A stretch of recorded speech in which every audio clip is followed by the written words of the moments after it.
everybody to this fifth seminar in our series.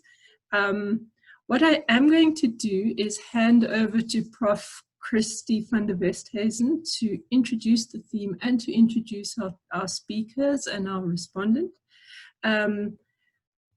A couple of practicalities. I would just like to mention again that our sessions are recorded because there are a couple of people who would like to participate and but are not able to be here at this time. So we're going to record the session and then work out a way of making it accessible to everybody. So just a reminder that that's the case.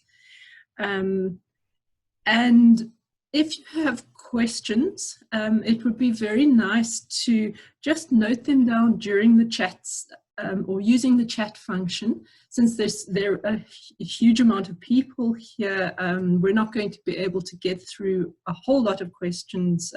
So what we will do is note them down in the chat session, and then we'll ask Christy to negotiate them and maybe put some of them to the various speakers as we go along. Okay, so those are just the practicalities. Thank you all very much for joining us, and over to Christy. I am going to stop my video and mute myself, so I'm just disappearing for that reason. Thank you so much, Andrea. My name is Christy van der Westhuizen. I'm an associate professor with the Center for the Advancement of Non-Racialism and Democracy. And we are co-hosting this event with Andrea, who's the SACHI Chair for Identities and Social Cohesion in Africa here at Nelson Mandela University. And we're also happy to have as another co-host our COVID-19 Community Convergence Workstream, which is a particular workstream that's been put together to make sure that Nelson Mandela University responds to the needs of communities here in Nelson Mandela Bay and also further afield in the Eastern Cape. And we've got various activities, and one of those activities is the webinar series. And this is the first one that the workstream will be co-hosting. So we're very happy to have all of you with us today. We are going to talk about a very important issue that I believe has really not had received enough attention since the lockdown started. And this is the question of the abuse of power, the question of our security forces, their readiness to deal with a situation like this. Of course, one is very mindful of the fact that this is historical. This kind of pandemic, the last time we've seen anything like this is 100 years ago with the Spanish influenza pandemic. So one doesn't expect anybody to be 100% on top of the situation. That would not be fair. But at the same time, we do expect from our security forces extra care. We do expect a public ethic when dealing with people, with the residents of South Africa, given that everybody is under immense pressure. On the one hand, you've got the threat of the virus. On the other hand, we've got the socioeconomic pressure that people have been placed under, which has been immense. We've seen an absolute devastation of livelihoods. So people are under incredible pressure, and it is noticeable that the United Nations Human Rights Office said that South Africa's lockdown has happened with too much force. There's been too much force in the enactment of this lockdown, and we at the beginning of the lockdown we also noticed very unfortunate utterances from the Minister of Police, for example, Bheki Cele, where he spoke about, he made comments that indicated that force would be used. Same from Nozibwe Mapisa Kakula. We had the very unfortunate Afrikaans phrase "skop, skiet en donder," which is really about violence, which was sort of trotted out as though it's acceptable, and so on. So one already some serious alarm bells went off at the time already, in the meantime, we've got our police force or our police service that's there to enforce the lockdown. We also have the military that's been rolled out, and if we just look at the complaints, the most updated figures that I've been able to get hold of, which are, it seems like the reporting on that has also not been great, is that the military ombud had received 28 complaints of arbitrary use of power, including violence, since the lockdown started. But this figure was reported in April, so it's definitely outdated. There are probably more cases now. And then we also have more than 150 cases reported against the police since the lockdown started, and these include murder, rape, and so forth. So, and then of course there are other power abuses, where bribes are solicited at roadblocks, and those kinds of incidents as well. So we thought it would be good to stand still for a moment as people living in this country in these very, very unusual times, these very pressurizing times, and just look at the situation with the security forces, ask some serious questions around power abuse, ask some questions around what are the limits of security force powers, what do we expect from security forces in a constitutional democracy. This is, Skopskiet and Donor language for me is very much colonial language. In a constitutional democracy, we have a different expectation. And that's also reflected in the way that the legislation around the police service was drafted back in the 1990s, when there was an emphasis on the police service as a service as opposed to a force. And we of course know that the military ranks that were reintroduced by Jackie Salibi started to overturn that situation, and we saw a sort of a remilitarization of the police.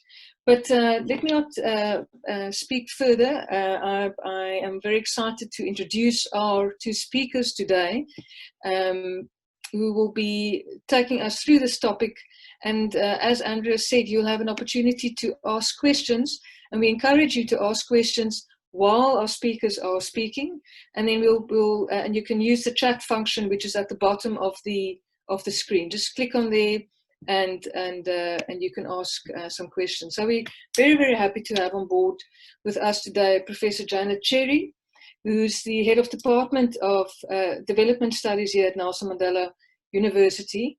She, of course, is a very well-known anti-apartheid activist, involved with the UDF, the Black Sash, and trade unions during the 1980s. Placed in detention, placed under house arrest as well, and for many years now. I think it might even be as many as 20 years. She's been with Nelson Mandela University as a still continuing her activist work, and also working as a researcher in the fields of social and political history, civil society and social movements, political participation, human rights, land, gender and sustainable development. And she's currently involved in action research on township economies and sustainable development in the Nelson Mandela Bay municipality. So Janet will be our main speaker today. And then we're also very fortunate to have as discussant Dr. Jenny Schreiner, who is a former Director General of the Departments of Economic Development and also of the Department of Women, and also a former Acting National Commissioner of the Correctional Services. Before that, she served as an ANC Member of Parliament on committees that specifically dealt with security matters. And she is, of course, also very well known as an anti-apartheid activist who in the 1980s was active in Umkhonto we Sizwe and also in the South African Communist Party. So we're very, very happy to have both of you to speak with us today. And I'm going to immediately hand over to Janet to address us for about 20 minutes, after which Jenny will come in as respondent. And please get those questions flowing. Janet, over to you. Okay, good morning, everybody.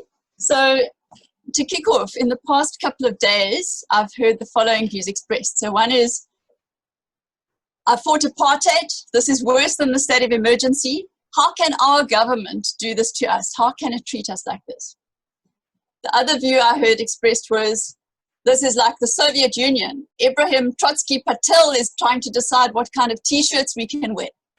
So I responded to that post by saying, well, we all know what happened to Trotsky. But my focus in this talk is, how do we experience this lockdown? Is this actually similar to the apartheid state of emergency?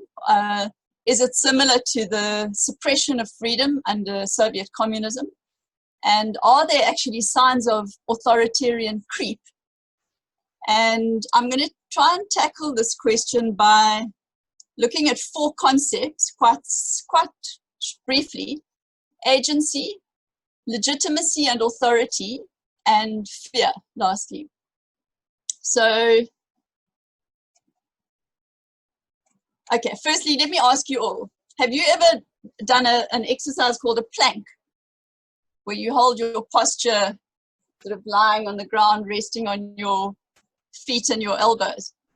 So people are responding, of course, they know what a plank is. If you do yoga, you'll know what a tree pose is.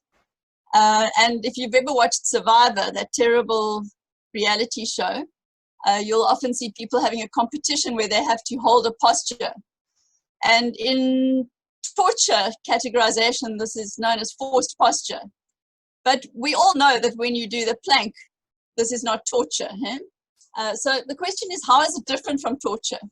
And we can differentiate through concepts of agency and of fundamental human rights. So if you do such things to yourself, it's an expression of your own agency and your right to do what you want with your own body. If you do it willingly, for whatever reason, whether you do it altruistically for somebody else, if it causes you pain, if you do it willingly with your own agency, it's not a violation. If somebody else forces you to do it or does it to you, it's a violation of your right to physical or bodily integrity, and it's an abuse of your rights. Okay, so now the question is, do we experience the lockdown regulations as a violation of our fundamental rights, as a restriction of our freedoms, or do we accept them willingly as a necessary sacrifice in the interests of other citizens? Now, in my little presentation, I'm not talking about how the regulations are enforced and whether or not the security forces are abusive or using excessive force. And I actually thought that would be the topic for next week, where I think David Bruce is scheduled to address this issue. But let's assume, just for the purpose of this presentation, and Jenny can take this in a different direction if she wants to, that the security forces who have the monopoly on force, as states have, are overseeing the regulations, the lockdown regulations, as they're meant to. So the question is, do we experience these lockdown regulations as abusive in themselves? Okay, so now about 3 weeks ago, HSRC did a survey, and they came up with a finding based on quite a large sample that most South Africans are complying willingly with the lockdown regulations. Now, I think in the past couple of weeks, we feel that public opinion, our perception from the media is that this is changing a bit. And we've had a situation where, on the one hand, we've had Trevor Manuel, who was a respected former minister, saying some regulations are not rational. The state shouldn't be making choices about what we consume. The aim is to prevent the spread of the virus. We've had John Steenhuisen from the DA saying people are just going to become ungovernable and stop obeying the law. Okay, so this then brings me to the second set of concepts, which are legitimacy and authority. So, okay, South Africa is a legitimate state. It's a democratically elected government, and it's legitimate in that the law is understood to be just and to be in the interests of all citizens. We have a constitutional democracy, and we know, of course, in South Africa, when the state was illegitimate, like the apartheid state was, it was manifestly unjust. And in that situation, the majority of people actually disdain authority. They challenge authority, they mistrust authority.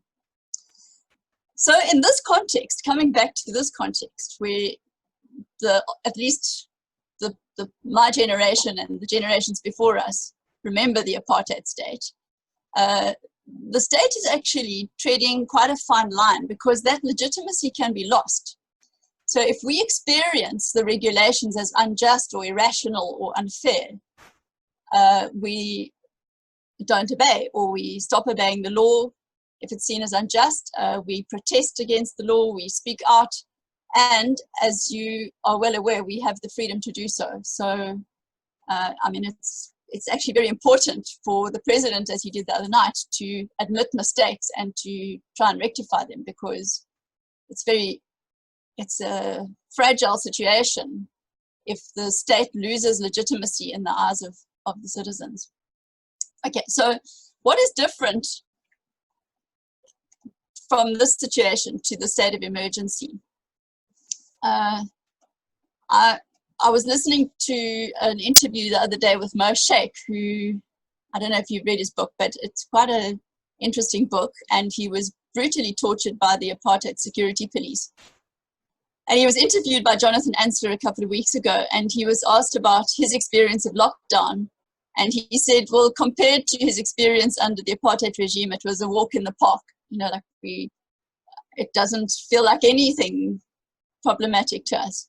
Jenny, of course, has a lot of experience of this, and she raised this issue for me, which was why I thought she would be a good respondent here, of how our generation, who experienced repression, house arrest, banning orders, indefinite detention without trial, torture, years and years of states of emergency, how do we experience it? Do we experience it differently from younger people? There are some similarities. So things like curfews, army patrols, the banning of gatherings, especially funerals, very sensitive issue, roadblocks, cordoning off of certain areas, restrictions on movement. Those are all similar between a state of disaster and a state of emergency. What is very different is the banning of organizations, of freedom of association, of individuals, arbitrary arrest, detention without trial, censorship, and the right to speak out, the right to protest. The other really big difference, of course, is that the imposition of restrictions on normal social and economic activity under the lockdown, under the state of disaster, are very different from a state of emergency. Under a state of emergency, so as long as you didn't protest or strike or undermine authority, you could continue with your normal life. And most whites in South Africa were actually not affected by the state of emergency at all. But under the current state of disaster, nobody can continue a normal social and economic life. However, we are free to protest about it. Okay, so we're free to protest about it. That is actually important, because it relates to the last point that I want to make, which is about fear. And there's a very big difference between the kind of fear that was felt during the state of emergency under the apartheid regime and the fear that people are feeling now.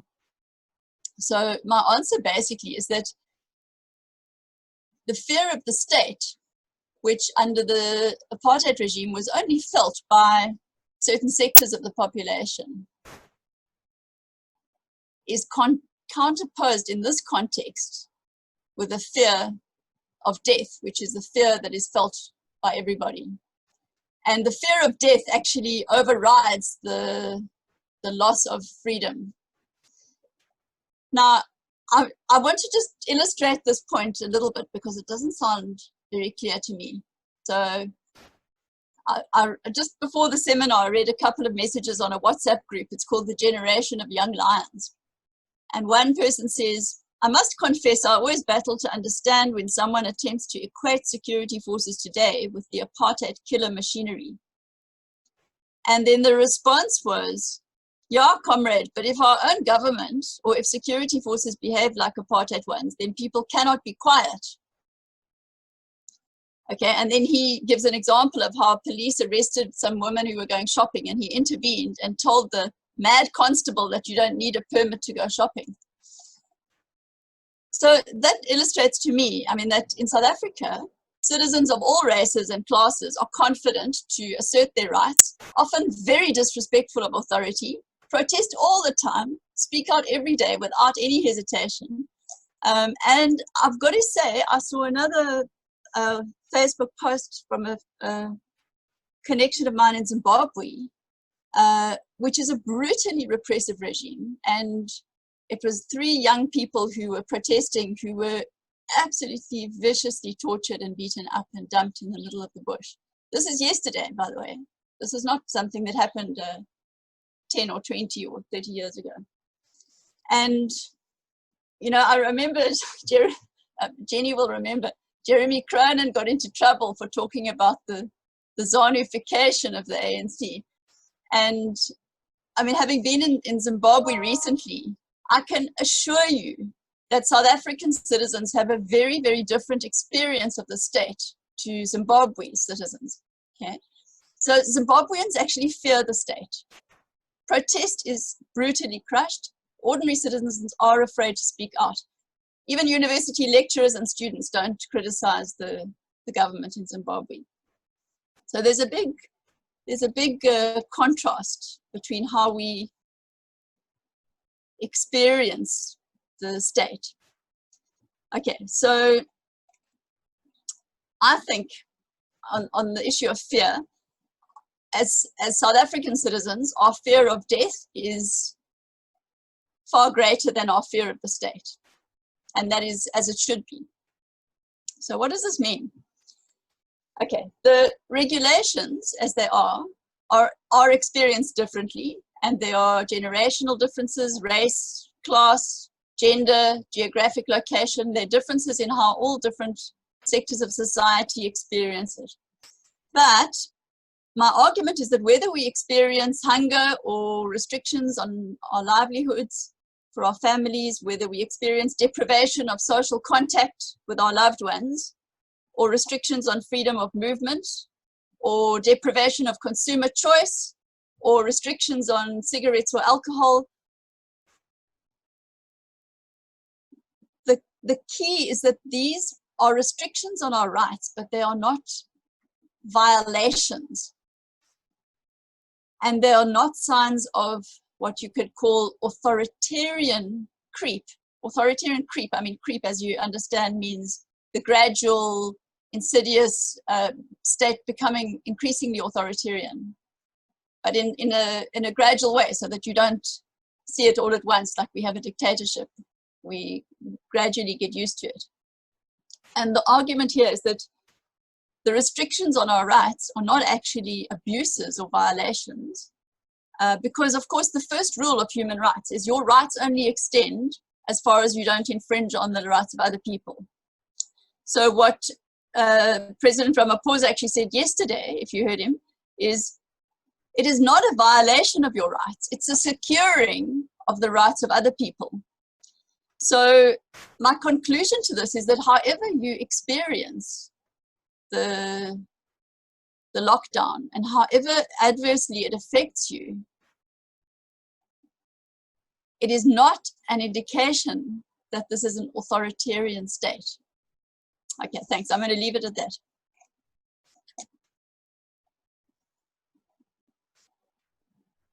Jenny can respond. Okay, Sure. thanks. sorry, Janet, it's a bit disjointed, but thanks very much for that. Jenny is with us, and I think it is possible for her to unmute herself. Welcome, Jenny. Would you be able to do that? Unmute yourself, give yourself a video, and offer us maybe about a 10-minute or so response. Thanks so much. I'm going to.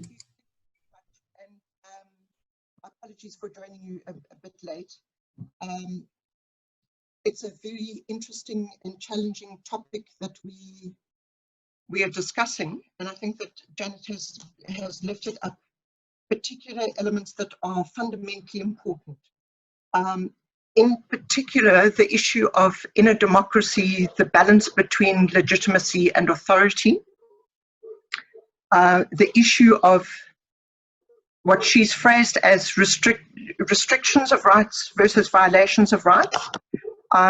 For me, as somebody who has roots in the security sector, one of the major challenges in security services forces within a democracy is that balance between individual rights and collective rights. So a different way of looking at the same issue that Janet has looked at. And I think the other issue and the issue of what it is that we are protecting ourselves from. So I think for me, we are in a young democracy, a democracy that has taken our foundations against an extremely repressive state, repressive not only in the sense of the role of the security services, but repressive in the sense of all law was exclusionary and oppressive and embedding a systemic violence. So for me, I find the comparisons between today in a democracy in which we have enshrined in our constitution very fundamental principles of the right to disagree, the right to articulate, the right to associate, with the protections that our constitution also gives, that we should not be violating each other's rights. Something that we should be very careful of.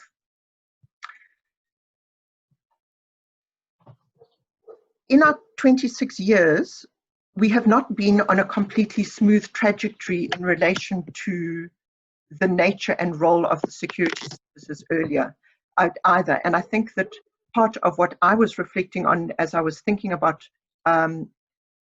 this topic and in listening to Janet is recognizing that a lot of the training and a lot of the emphasis that was put in place on the transformation of the security services in our first 5 to 10 years has not been sustained in the manner that we should do. In our concept, we had put in place what was building on our tradition of organs of people's power. Community policing forums were meant to be community policing forums, not police forums with the community.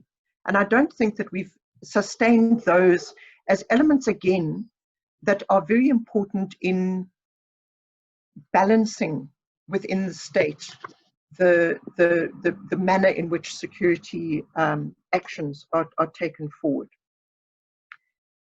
So I think for me, one of the elements that we need to hold on to very strongly and ensure that as we move forward, we embed even deeper is the fact that in a democracy, we are not talking about going to the polls every 5 years and voting for our favorite party or the one that we can see would make a difference, but it's actually actively involving ourselves in democratic institutions across all aspects of society. And I think that is one of the areas in which the frustration of South Africans of not being able to gather, not being able to assemble, has manifested some reaction to the lockdown itself. But I think we're also learning, and today's virtual platform of this engagement is one of the ways in which we're learning. So we're using social media and things in a way that enables us to ensure that the citizen's voice and the citizen's agency continues even in a context of curfew and the restrictions of the regulations. It is for me fundamental for us for a distinction between an environment of a declaration of a national disaster and the environment of a declaration of a state of emergency. And our constitution and law provides for both. And it's very significant for me that this is a declaration of a national disaster and it is not a state of emergency. One of the elements I think that is most critical for us as a nation to look at is how the inequalities that are so pervasive in our society have been brought into extremely stark relief by the lockdown. The experience of a lockdown in a middle-class suburb, in a house that has got a garden, in a family that has got sufficient income to be able to put petrol in your car and go and buy, is profoundly different from a house in which you've got an overcrowded house. You don't have your only form of transport is public transport. And I think that all of those elements are things that we need to take into account very seriously, because it does impact on the level of compliance. So Janet picked up on the HSRC information that in fact the majority of us are happily complying because we realize that this is actually saving lives, and so we should comply. But there's an element of our citizenry who physically are under very, very severe constraints to do that compliance. And I think that that's one of the elements that comes in terms of the interface with the security services. I think a lesson that we should be learning is, have we sufficiently in our 26 years been sustaining the training of police on public order policing in our context, in our democracy, in a society that cares, as opposed to what public order policing was in the apartheid era. And my own reflection is that when we remilitarized the police, we slipped back on some of those aspects. I don't think that we've looked also, when we see the abuses that have taken place by our security services, whether we've looked at the challenge that it is for a police officer to go and police an environment in which social distancing or public distance is meant to be taking place, because you as a police officer are very directly put at risk of that infection. And I think that's another dimension of the fear that we need to be able to look at. One is we comply because we are scared of the disease and the potential death that comes with it. But there's another element of fear that feeds into our ability to function in a socially solidarity format. And I think that some of the instances of police choosing to get people to pay for their non-compliance by having to do leopard crawls and rolling on roads is perhaps a reflection of the extent to which we did not have the time or the space to adequately train police around how do you deal with a national disaster where you've got a pandemic. It is uncharted waters.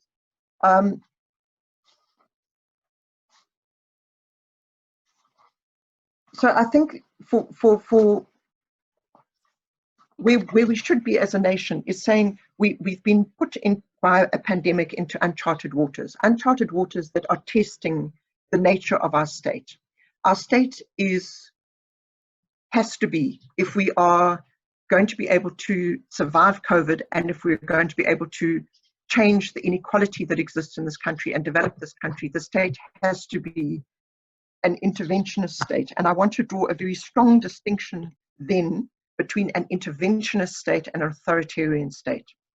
Because I think that at times in our discourse, and certainly in the emotions that come to fore in some of our social media and even in some of our political platforms, authoritarian and intervention can be conflated.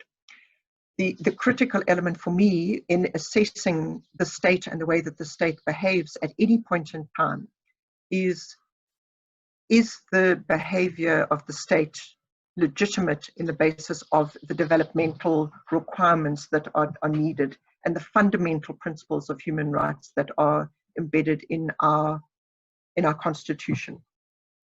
But it is our agency as citizens of the country organized into the plethora of institutions. So the academic community has a critical role to play in consistently facilitating these kinds of engagements to evaluate whether in fact the state is changing, how is the state changing, and be able to also be making the recommendations around what needs to be addressed differently. But we also, in our forms of organization in our communities, need to be playing the same kind of role. And I think that the impact of the COVID lockdown and the extent to which we are now faced with a very real tension between our right to be protected from a pandemic and our right to have food and the right to have the income to get that food, result in a tension at community level that actually call for us to go back to rebuilding the organs of people's power within our communities. The role of street committees and being able to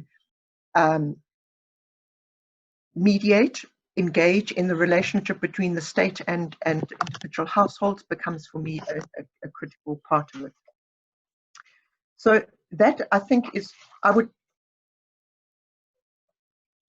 yeah, that for me, I think is the key critical part of it, is that we need to be looking at how do we ensure that we deepen the agency of the people of this country in a variety of different forms of organization, to ensure that the principles of cooperative governance, and cooperative governance not just between national, provincial and local levels of governance, but between government and the people of this country, in the sense of the business sector, the labor sector, the community, the chambers of or the social partners in NEDLAC. It's enshrined in law. Are we actually making the most of that? And I think that that's a critical part of us being able to deal with COVID, deal with the complexities of unfolding through the levels. I predict that we are going to find situations in which some areas do not just go sequentially from 5 to 4 to 3 to 1, and we're all out of COVID, that we are going to find it being a very challenging environment, and that is going to require us to have a very nuanced set of relationships and engagements between those parties. I'm going to stop at that point. I hope that I've been able to reflect on some of the complexities of our security services, some of the complexities of a national disaster of the form that we have not faced before, as a contagious pandemic that is unfolding. The last comment has got to be, I think, to reflect that we need to bring far more strongly into these debates also the issues of mental health. Mental health is an area of South African society that we sometimes taboo. We talk about it as those that have got mental health illnesses. We seldom reflect on the mental health of us as a nation, the history that we've been through generationally, as well as the inequalities that we still experience, as well as the alienation that we experience from our planet, cannot land us up being healthy individuals. And I think that that also impacts on the way in which we experience fear and the way in which we manifest our response to fear. So for me, it's one of the areas in which we need to be looking quite in depth at how we are dealing with the mental health and personal crisis challenges across all of it, whether we're talking about our health practitioners, whether we're talking about our security services, whether we're talking about our children, whether we're talking about working class communities that are really unable to address food security, don't have access to clean and healthy water. The mental health dimension is a fundamental part of us being able to steer our way through this, and at the same time be able to balance all of the complexities of a state in this environment. Thanks, let me stop there. Okay, thanks, Jenny, thanks so much. I think what we'll do is hand over to Christy, and she's going to either address some of the questions and read them out to you, the ones that are flying in on chat, or she's going to open the floor up to people who want to talk. She'll kind of correspond with me, and we'll just do our best to manage the session as best possible. So over to you, Christy. Great, thanks a lot, Andrea, and thanks a lot to our two speakers. I found both your inputs very interesting. I think you've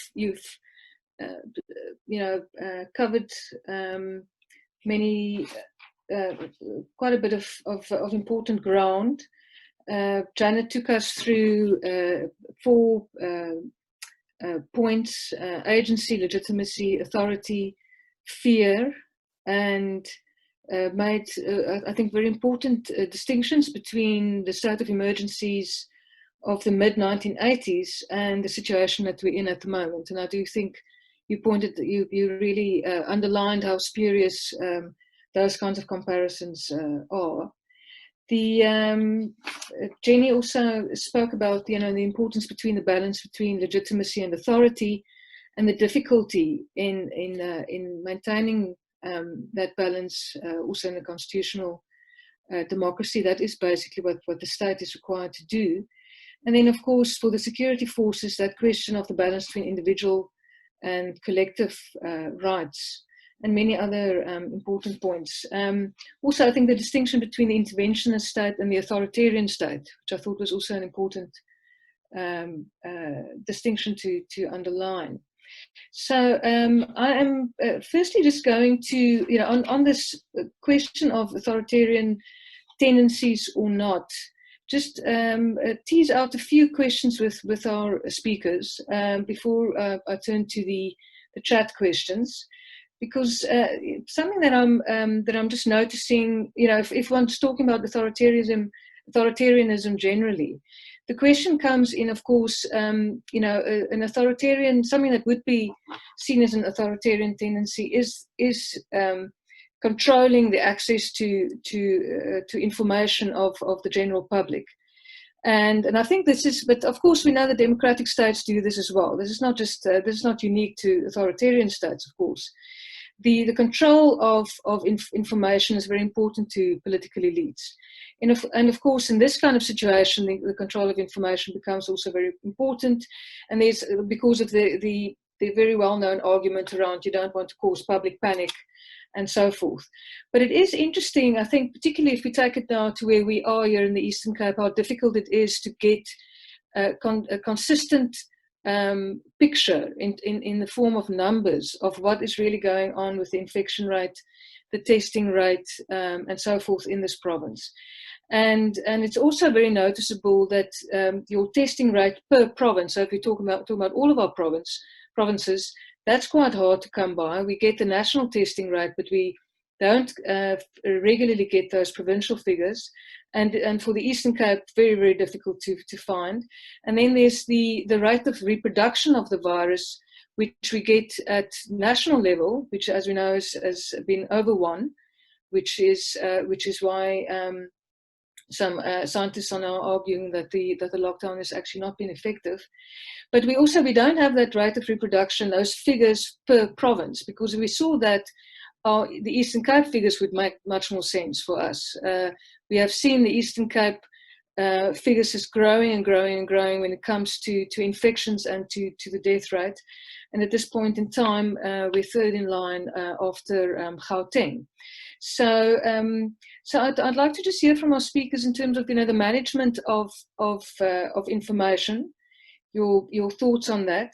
And then the other thing that I think is disquieting is, of course, the question of the xenophobia that we've seen coming out, basically state xenophobia that we've seen coming out in how the support measures have been made available.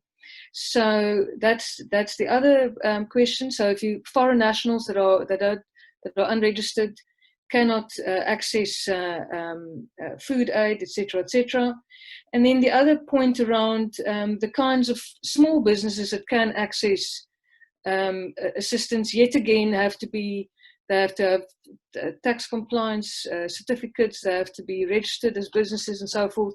So there's a kind of if you're not registered, if the state hasn't, if the state hasn't taken note of you, then in a sense we don't think that you really exist, and we're not going to provide you with any kind of assistance. So just your thoughts on that. Then let me look at some of the questions here on the chat. We have a question here from David Pittaway talking about saying to Janet, you mentioned that the fear of death is new in this pandemic. It can be and has been argued that the fear of dying from the virus has been drastically overblown by various entities. So David's question is, does it concern you that the fear of dying from the virus has potentially been opportunistically used by the state to justify authoritarian creep for other political purposes? Then Gary just saying, is it perhaps a sensationalist to think of the security forces as abusing power?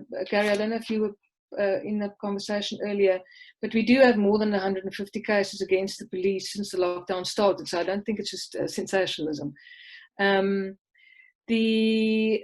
Just here there's a comment from Giovanni Poggi that I think people can just read. And Mia Swart asking, what about our history of recent police brutality and the fact that our police force has acted in criminal ways in the recent past, with reference to Marikana, of course, and other incidents. We will be talking more specifically about the police next week, but if our speakers want to make a contribution there, that would be also good. And Hans Pienaar making the comment of there's an unintended consequence of the lockdown, namely in the form of a drastic reduction in crime. Can one hypothesize a post-lockdown situation in which communities ask the police and army to stay? Well, I really hope that well, in fact, I would rather not go there, but let's hear from our speakers on that. Okay, Christine. Start off with us, yeah. Please sure. Switch your camera on as well. Oh, where is it? There we go. Okay, can you see me? Can you see me now? Okay, yes, so yes. Thanks, Christy. So on your 2 points, the control of information one. So yes, information is uneven, and getting provincial statistics and so on is not easy. But this is not about control of information. So there's no state elite who are trying to control and prevent us from knowing what's happening in the Eastern Cape or Limpopo or whatever. And I think if you listen to, Salim Karim and Zweli Mkhize and so on, they are surely not withholding information from us. They are using what information they have, and I think the government has been quite good in terms of transparency of information. The problem is that there's a lack of capacity to get that information, especially in some provinces. So it depends on provincial governments and the state of their health systems and all kinds of other problems, whether they get good information.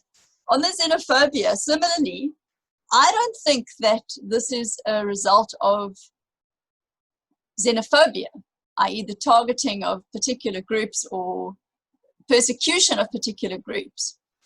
I think it's a failure on government's part in many different instances in terms of how social development, SASA, different forms of support or relief or whatever apply. It applies to small businesses as well, etc. This over-bureaucratization, this insistent NPOs. I mean, you know how difficult it is for an NPO, even firstly to obtain a registration, secondly to register to be a supplier of food parcels or something. I mean, it's just crazy. But that applies to everybody. It's not targeted at people from other countries. They're just among a whole number of victims of this poor targeting by government. Maybe Jenny can respond to that. On the other points on the chat, Giovanni's point I fully agree with. I think people should read that. David, I disagree with, and I don't think that the fear has been used opportunistically by the state to justify authoritarian creep for other political purposes. I'm reading your comment here. So it's true that the fear of dying may be overblown because, of course, we don't understand this disease and we don't understand what the risks are, and most people don't really know, like, whether their lives are at stake or not. But yeah, I don't think the state is using this to justify authoritarian creep. I don't see any evidence of that. Yeah, and then I just had a quick response I wanted to make to Jenny. The question about is the behavior of the state legitimate? And you referred to developmental imperatives as well as fundamental human rights.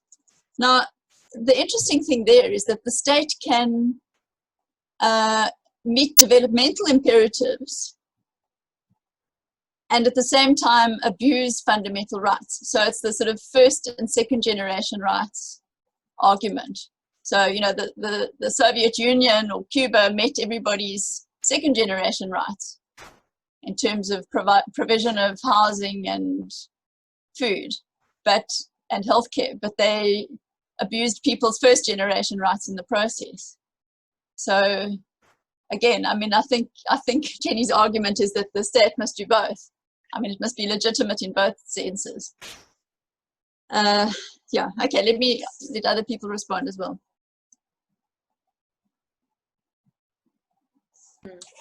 Jenny? Can I dive in? Yes, please do. Let me start with the last point that Janet was raising. I certainly do not see it as an either or. It is the legitimacy of a state depends on the ability to do both. And yeah, there are complexities of social systems and how they do that. And to a large extent, it depends on the citizens of that country and how they define the balance between the developmental imperatives and the human rights. Not detracting from the point that she was making at all. Let me start on the issue of the xenophobia. We need to be extremely careful about landing up where every time we land up where foreign nationals are disadvantaged, we say it's xenophobia. Xenophobia is a deliberate and conscious negative approach, exclusionary approach, and oppressive approach towards somebody precisely because they're a foreign national. So let's be cautious about using the term xenophobia in context in which it's not appropriate. And I think that Janet has pointed us in the right direction to say what we are dealing with, in fact, is the element of how the state administration and bureaucracy operates in a manner that is inclusive. So in relation to foreign nationals who are not registered, is that because there is a failure in the Home Affairs systems to enable them to become registered? Or is that because foreign nationals are choosing to be here without registering? And we all know that there are major bureaucratic challenges. Home Affairs has not put the systems completely in place. They work effectively in some areas, they don't work effectively in other areas. We also, I don't think, designed our systems of engaging with foreign nationals to cope with the number of foreign nationals that we have in our country.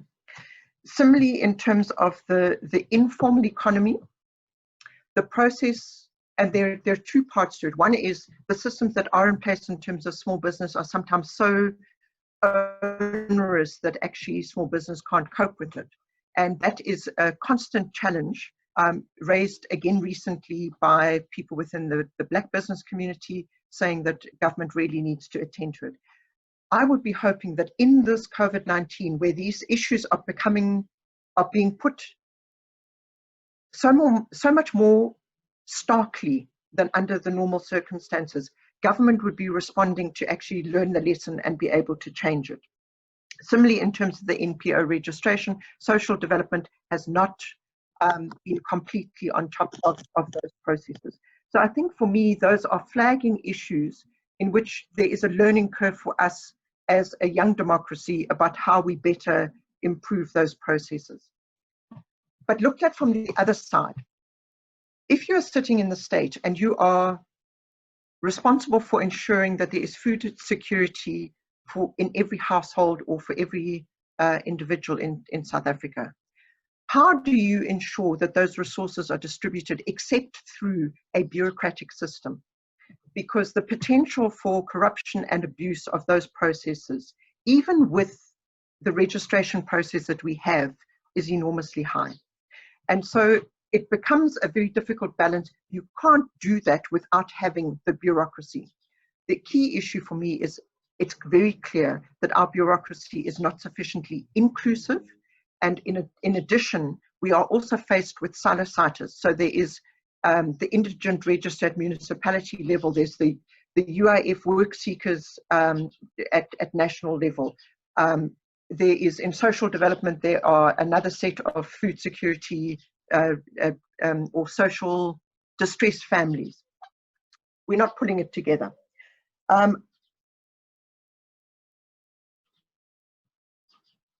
On the issue of information, I must say I'm seeing something in which, having been in government for 20 years, I am breathing a very deep sigh of relief about the way in which government is providing us with holistic information, accepting the point that Janet has made. And from prior knowledge, the health system nationally has not been able to generate reliable and verifiable information in as detailed a manner as we would require.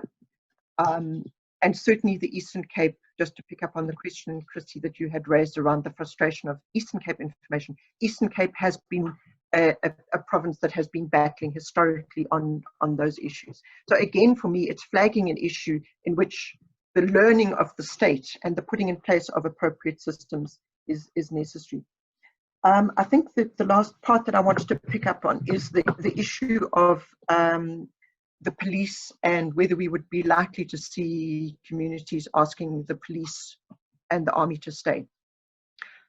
No community should ever be asking the army to be staying. The army is constitutionally only allowed to be deployed in support of the police. They are not allowed to do policing functions. They are deployed in support of police under very particular circumstances with presidential level authorization of it.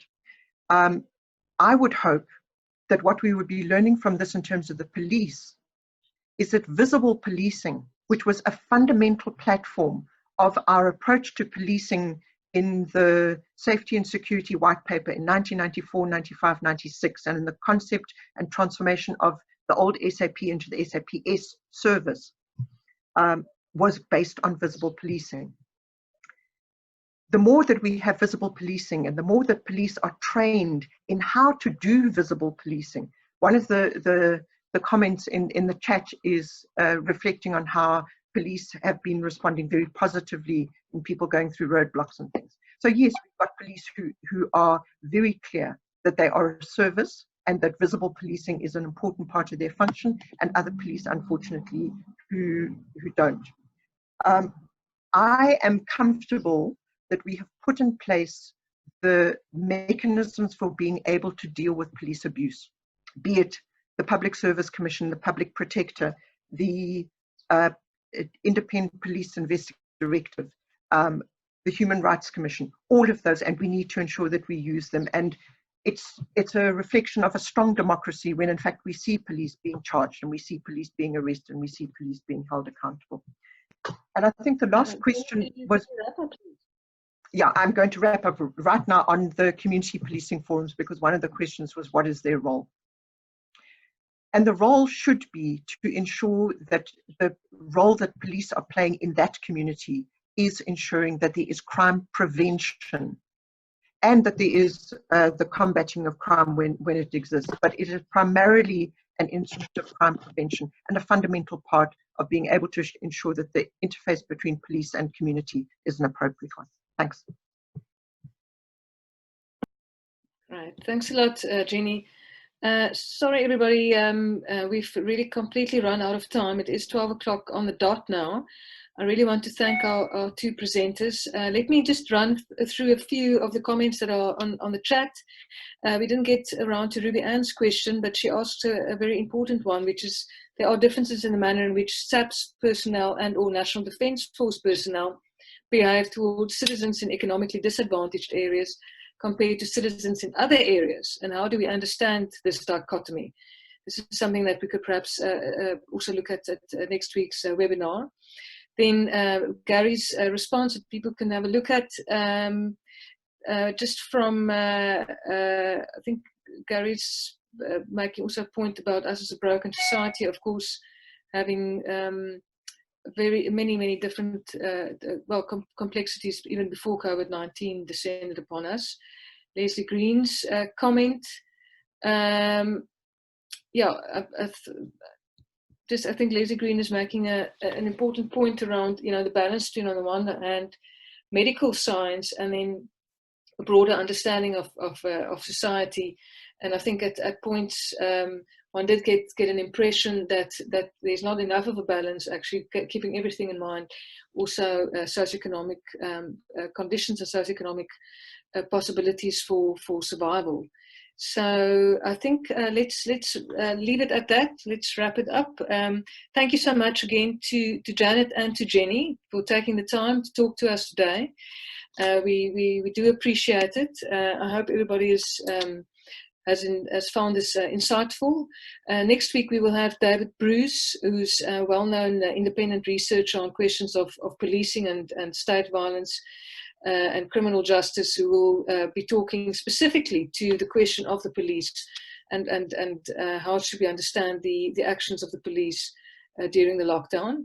And it will be in the same slot also via Zoom. So please join us then. We'd be very happy to have you on board. And thank you again for joining us today. Unfortunately, we can't clap hands, but well, we can clap hands. People, you can use your reactions at the bottom. Okay, great. I just want to reiterate my thanks. Thank you, Christy, for taking active co-hosting role, and thank you all for joining us. I think it was very insightful, very interesting, and I'm looking forward to continuing the conversation next week, and also perhaps continuing this conversation in text in our media forums, on our kind of social media, Facebook, Google groups, whatever. This conversation clearly needs to continue. So thank you very much for joining us. Thank you, Janet. Thank you, Jenny, and hope to see you all next week. Great. Bye. Thanks, Jenny. Nice to see you. Nice. Thank you, and very nice to see you. I really appreciate being brought into this discussion. It's great. Oh, that's good. Thanks. I'm glad. We'll get you back again. Yep, excellent. Next Thank week, you. maybe. I will join next week if I can. Right. Yes. I should announce also just before, so next week we will continue this discussion, and then the week after we're going to change gear completely and speak to a student, an ex-student of NMMU, Amy Shelver, who is now working in Geneva and has gone through the process, well, not the process, gone through the trauma, I suppose, of actually having caught the disease and having to isolation and all of that. So we'd very much like to, in our idea of perspectives, is actually get a perspective of somebody who's really, really been in close contact, too close to this actual disease. So that will be a slight change of gear, but I think an interesting one. So hope to see you all next week and potentially the week after. And thank you. We really do actually have to go. So I'm going to abruptly and impolitely just close the session. I hate doing this, but apologies. And yes, Andrea. okay.